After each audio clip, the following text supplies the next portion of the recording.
रोज व्यायाम करणारा विवस्त्र फोटो एका स्त्रीला पाठवतो, पश्चिम महाराष्ट्रातला 10 दिवस जेलची हवा खाऊन येतो, त्याच्या पलीकडे जाऊन 10,000 रुपयाचा माफी मागून न्यायालयात दंड भरतो आणि मंत्री झाल्यानंतर त्या महिलेच्या मागे लागतो ब्लॅकमेल करायला।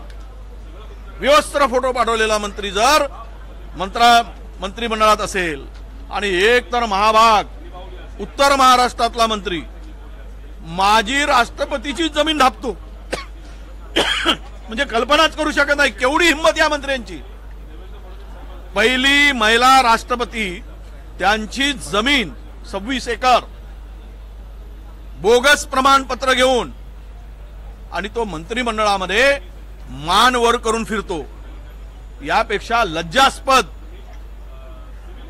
यापेक्षा मला वाटतं की महाराष्ट्राच्या या मंत्रिमंडळा म्हणजे आतापर्यंत इतिहासामध्ये अशी काळ्या मंत्र्यांची, काळे धंदे करणाऱ्या मंत्र्यांची यादी रोज वाढत चालली आहे।